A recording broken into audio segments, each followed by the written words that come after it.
Hi friends, ఎలా ఉన్నారు? నేను బాగున్నాను. మీరందరూ బాగుండాలని కోరుకుంటున్నాను. ఇప్పుడు కథలోకి వెళ్దాం. కథ పేరు మీనా, చదువుతున్నది శోభారెడ్డి. కొంచెం ముందుగా వస్తే ఎవరో వస్తున్నారట. వాళ్ళని సారథికి పరిచయం చేస్తానని చెప్పింది. తీరా అమ్మ వాళ్ళు బయలుదేరుతుంటే మా కుటుంబ మిత్రులైన పార్థసారథి, ఆయన భార్య రాత్రి జరిగిన ప్రోగ్రాం గురించి అమ్మని అభినందించడానికి వచ్చారు. వాళ్ళు రావటంతో వాళ్ళు మళ్ళా కూర్చున్నారు. ఏదేదో మాట్లాడుతున్నారు. ఎంతసేపటికి లేవలేదు. 11:30 కావస్తోంది. క్రింద హాలులోంచి బిగ్గరగా నవ్వులు ఇంకా వినిపిస్తున్నాయి. నాకేం చేయాలో తోచలేదు. కృష్ణని కలవకపోతే నేను అనుకున్నవన్నీ గంగార్పణమవుతాయి. నేను వస్తానన్న సమయానికి అరగంటకు పైగా ఆలస్యమైంది. అతను వేచి చూస్తుంటాడు. నేను గదిలో అటు ఇటు బోనులో ఆకలిగొన్న పులిలా తిరగసాగాను. కారు శబ్దం కోసం చెవులు రిక్కించి వింటున్న నాకు హఠాత్తుగా ఎవరో పైకి నా గది వైపు వస్తున్నట్టు అడుగుల శబ్దం వినిపించింది. చుటుక్కున వచ్చి మంచం మీద పడుకుని దుప్పటి కంఠం వరకు లాక్కుని గుమ్మం వైపు చూడసాగాను. గదిలోకి వచ్చింది ఎవరో కాదు, నాన్నగారు. ఆయన చూడగానే నేను చప్పున చూపుల్ని నేలవైపు దించుకున్నాను. నిన్న నాన్నగారు నన్ను కేకలేసిన తర్వాత మళ్ళీ ఇంతవరకు నేను ఆయన కంటికి కనిపించలేదు. ఆయన నా ముఖం చూడగానే ఏమనుకున్నారో ఏమో, చప్పున నా దగ్గరగా వచ్చి నుదుటి మీద చేయి వేసి చూశారు. జ్వరం లేదు, సాధ్యమైనంత నీరసంగా అన్నాను. ఆయన ముఖం ఎప్పటికంటే చాలా ప్రసన్నంగా ఉంది. రాత్రంతా నిద్రపోలేదా అన్నారు. పోలేదన్నట్టు తల తిప్పాను. ఎందుకని? నేను సమాధానం చెప్పలేదు.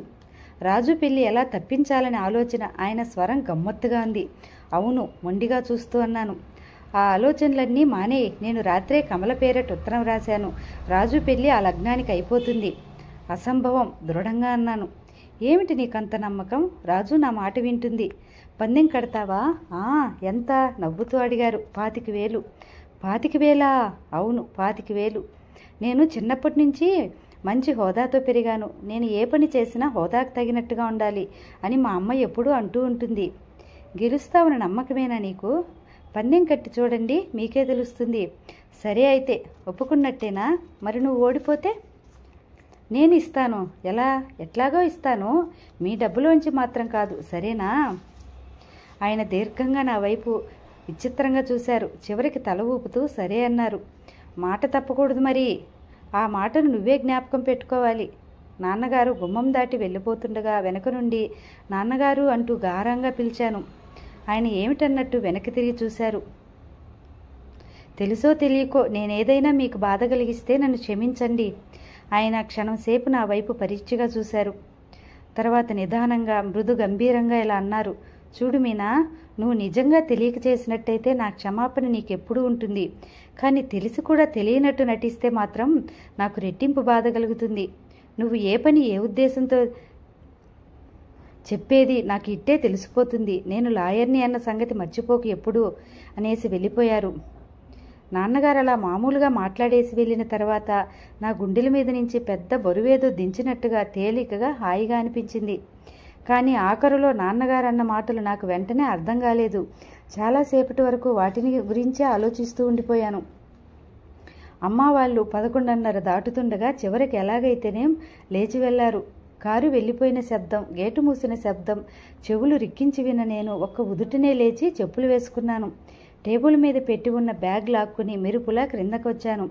వీధి వాకిలి వైపు వెళ్ళబోతున్న నేను ఒక సెకను ఆలోచించి వంట ఇంటి వైపు బాణంలా దూసుకొచ్చి, తాయారమ్మ గారు, నేను డాక్టర్ గారి దగ్గరకు వెళుతున్నాను, తలుపు వేసుకోండి అంటూ యువతలకు వచ్చేశాను. డాక్టర్ గారి ఇంటికి వస్తారటండి, తాయారమ్మ కేక పెట్టింది వంటింట్లోంచి. నేనే వెడతాను, నాకిక్కడ ఏం తోచటం లేదు బిగ్గరగా అనేసిన నేను వాకిట్లోకి వచ్చేశాను. రోడ్డు మీద మా ఇల్లు దాటిన తర్వాత 7-8 గజాలు నడిచిన తర్వాత కానీ నాకు ట్యాక్సీ దొరకలేదు. దాన్ని ఆపి లోపలికి ఎక్కి కూర్చుని, జమ్రుద్ త్వరగా అన్నాను. అప్పటికి 12 కావస్తోంది. కృష్ణ ఉంటాడేమోనని ఆశ కొనవీపురితో రెపరెపలాడుతోంది. మళ్ళా వెంటనే ఆ ఆశ నేను వెళ్ళగానే నిరాశగా మారుతుందని, ఇదే ట్యాక్సీలో ఇంటికి తిరిగి వచ్చేస్తానేమోనని నమ్మకంగా అనిపించసాగింది. నేను వెళ్ళేసరికి కృష్ణ హాలు వరండాలో ఉన్న పిల్లరికి భుజమానేలా నిలబడి చేతులు కట్టుకుని ఎటో చూస్తున్నాడు. అతని ముఖంలో చిరాకు, విసుగు. చూడగానే అతను అక్కడ చాలాసేపటి నుంచి నిలబడి ఉన్నట్టు అనుకున్నాను. ట్యాక్సీ వైపు ఆఖరిసారి అన్నట్టు అనుమానంగా చూశాడతను. నేను క్షణమైనా ఆలస్యం చేయకుండా డోర్ తీసుకుని దిగాను. నన్ను చూడగానే అతని కళ్ళల్లో తలుక్కుమని కాంతి మెరిసింది. విసుగు చిరాకు ఊదేసినట్టు మాయమైనాయి. వచ్చావా అన్నట్టు చూస్తూ చిరునవ్వుతో నా వైపు వచ్చాడు. నేను బ్యాగ్ తెరిచి 10 రూపాయల కాగితం ఇచ్చాను. చిల్లర లేదు అన్నాడు డ్రైవర్. కృష్ణ పర్సు తెరిచి మీటర్ చూసి ఇచ్చేశాడు. నేను 10 రూపాయల కాగితం అతనికి ఇవ్వబోతే సున్నితంగా నా చేయి నెట్టేస్తూ ఉండని అన్నాడు. టైం చాలా అయినట్టుంది కదూ అన్నాను గడియారం చూసుకుంటూ. కొన్ని కోట్ల యుగాల నుంచి నీ కోసం ఎదురు చూస్తూ ఇక్కడ నిలబడినట్టుగా ఉంది నాకు నవ్వుతూ అన్నాడు. నువ్వు ఉండవు, వెళ్ళిపోతావని అనుకున్నాను. ఇంకొక 5 నిమిషాలు చూసి ఆ పనే చేద్దామనుకుంటున్నా. రక్షించావు నన్ను. ఇప్పుడు ఎక్కడికి వెడదాం మరి అన్నాను చుట్టూ చూస్తూ. అక్కడక్కడ ఎవరూ జనం అన్నమాట లేరు. ఎక్కడ? ఇంకెక్కడికి, లోపలికే జేబులోంచి టికెట్లు చూపిస్తూ అన్నాడు. సినిమాకా? మొదలెట్టి చాలాసేపు అయిందేమోగా. మనం సినిమా చూడటానికి వెళ్ళటం లేదుగా ఒంటిగా చూశాడతను. మేం వెళ్ళినది పై క్లాస్ కావటం వల్ల ఎవరూ జనమే లేరు. అక్కడక్కడ ఒకళ్ళిద్దరు మాలాగే జంటలున్నారు. ఒక మూలగా చూసుకుని ఆ జంటలకు దూరంగా కూర్చున్నాం. ఇద్దరం ఏదో పాత పిక్చరు గీతలుగా ఉంది. మనుషులంతా సుస్తీ పడి లేచిన వాళ్ళల్లా ఉన్నారు అందులో. కృష్ణ కూర్చోగానే అబ్బా నిలబడి కాళ్ళు నొప్పి పుట్టాయి. చెప్పు, ఏమిటా అర్జెంటు మాటలు అన్నాడు. నువ్వు అలా తొందర చేశావంటే నా నోట్లోంచి అసలు మాటే రాదు సీరియస్గా అన్నాను. సరే అయితే. అతను పిక్చర్ వైపు చూడటం ప్రారంభించాడు. 5 నిమిషాలు గడిచాయి. నేను తల తిప్పి చూశాను. అతను తదేకంగా పిక్చర్ వైపే చూస్తున్నాడు. నువ్వు నాతో మాట్లాడడానికి వచ్చావా, పిక్చర్ చూడడానికి వచ్చావా? చిరుకోపంగా అన్నాను. రెండింటిలో ఏదో ఒకటే చేద్దామని వచ్చాను. నువ్వు మాట్లాడటం లేదుగా, అందుకని కొన్న టికెట్లను సద్వినియోగం చేయడానికి ప్రయత్నిస్తున్నాను. టికెట్ల డబ్బు నేను ఇచ్చేస్తాలే. అంటే నీ వైపు చూడమనా? నేను పక్కుమని నవ్వాను. నెమ్మది. అతను చుట్టూ చూశాడు. నేను జోబురుమాలు నోటికి అడ్డు పెట్టుకున్నాను. వెంటనే కొద్దిసేపు అయిన తర్వాత అన్నాను, నిన్న అలా సరాసరి ఫోన్ చేశావు, నీకెంత ధైర్యం? ఇందులో ధైర్యం ఏముంది? అతని కంఠంలో ప్రసన్నత మాయమైంది. సీరియస్గా అన్నాడు. అమ్మ వింటే? ముందు ఆవిడనే కావాలని అడిగాను. ఆవిడ ఇంట్లో లేదని తెలుసుకున్న తర్వాతనే నిన్ను పిలిచాను. అమ్మ ఉన్నట్టయితే వచ్చే లోపల ఫోన్ పెట్టేసేవాడిని. మంచివాడివే. నువ్వు అనుకున్నంత చెడ్డవాడిని మాత్రం కాను. నేను చప్పున అతని వైపు తల తిప్పి చూశాను. అతని ముఖం ఎందుకో చాలా సీరియస్గా అయింది. ఆ నిమిషంలో నవ్వు మాయమైన అతని ముఖం చూడగానే తెలివి తక్కువ సంభాషణ తెచ్చినందుకు నా మీద నాకే విసుగొచ్చింది. నేను చేయి జాచి అతని చేతిని తీసుకోబోయి హఠాత్తుగా ఆగిపోతూ అడిగాను, నేను నిన్ను తాకితే మీ సుందరికి అన్యాయం చేసినట్టు అవుతుందా? సుందర సంగతి వదిలే, మీ సారథి సంగతి ఆలోచించు. నేను మాట్లాడలేదు. మౌనంగా అతని చేతిని తీసుకుని నా 2 చేతుల మధ్య పట్టుకున్నాను. నా స్పర్శకు అతనిలో ఎలాంటి చలనం వచ్చినట్టు నాకేం అనిపించలేదు. కానీ నా శరీరం అంతా విద్యుల్లత పాకినట్లుగా అయింది. ఒకటి అడుగుతాను, చెప్తావా? అడుగు. మన 2 కుటుంబాల మధ్య అసలు వైర్యం ఎందుకు వచ్చింది? ఈ ఇంటి మీద కాకి ఆ ఇంటిపైన వాలకపోవటానికి కారణం ఏమిటి? కుర్చీలో వెనక్కి ఆనుకొని జారిగలబడి కూర్చుని ఉన్న అతను నా చేయి వదిలించుకుని లేచి సరిగ్గా కూర్చున్నాడు. నువ్వు మీ అమ్మను కానీ నాన్నను కానీ అడగలేదా ఎప్పుడు? నాన్నని అడిగాను. నాకు నీ నోటి నుంచి కూడా కారణం వినాలని. ఏముంది, ఉన్నవాళ్లకు లేని వాళ్ళకు గల మధ్య వైరమే. అంటే ఉన్నవాళ్ళు లేని వాళ్ళని తక్కువగా అల్పులుగా చూస్తారు. లేని వాళ్ళు ఉన్నవాళ్ళని అహంకారులుగా అధికులుగా పరిగణించి ఈర్ష్యపడతారు. అంటే ప్రపంచంలో లేని వాళ్ళంతా ఉన్నవాళ్ళని చూసి ఈర్ష్యపడుతున్నారంటావా? 100కి 90 మంది అంతే. మిగతా 10 మందిలో మీరు ఒకరు కావచ్చుగా.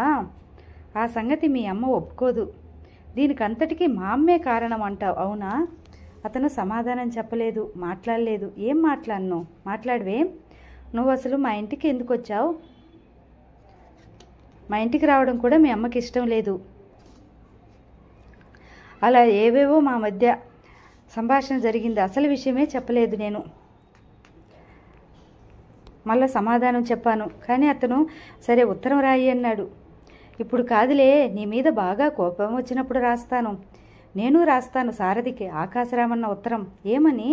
మీ కాబోయే భార్యామణికి కండలు ఊడి వచ్చేటట్టు గిల్లే అలవాటుంది, జాగ్రత్త అని. నేను కోపంగా చేయి వదిలించుకున్నాను. హఠాత్తుగా లైట్లు వెలిగినాయి. ఉలిక్కపడి ఇద్దరం తెరవైపు చూసాం. ఇంటర్వెల్ వచ్చేసింది. లైటు వెలుతురులో ఎర్రగా కంది ఉన్న కృష్ణ ముఖం కేసి నేను వినోదంగా తమాషాగా చూశాను. అతను జేబులో నుంచి రుమాలు తీసుకుని ముఖం గట్టిగా తుడిచేసుకున్నాడు. ఇప్పుడే వస్తానంటూ లేచి బయటికి వెళ్ళిపోయాడు.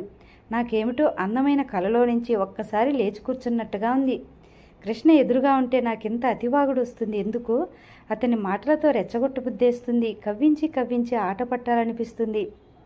అతనేమీ అనుకోడని, నా చనువుని సరదాను అసహ్యంగా అర్థం చేసుకోడని నాకెందుకో గాఢమైన విశ్వాసం ఉంది.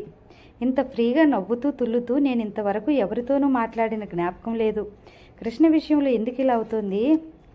ఇది నాలో ఉందా, అతనిలో ఉందా, లేక ఇద్దరిలోనూ ఉందా? భగవంతుడికే తెలియాలి. ఒకటి మాత్రం నిజం, ఈ ప్రపంచంలో నేను ఏ విషయాన్నైనా నిస్సంకోచంగా నోరు తిరిగి చెప్పేయగలగలిగిన వ్యక్తి ఒకే కృష్ణే అనిపించసాగింది.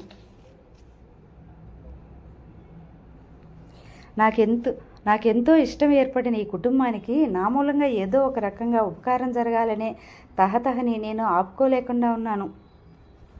కృష్ణ ఇప్పుడు నాతో మాట్లాడే తీరును చూస్తే నేను కోరుకున్న పని సులభం కావచ్చు అనే ఆశ కలగసాగింది. లైట్లు పోయినాయి. మళ్ళీ సినిమా మొదలైన తర్వాత వచ్చాడతను. లైట్లు వెలిగినప్పుడు అతను కావాలని లేచి వెళ్ళిపోయి ఉండరని అనిపించింది.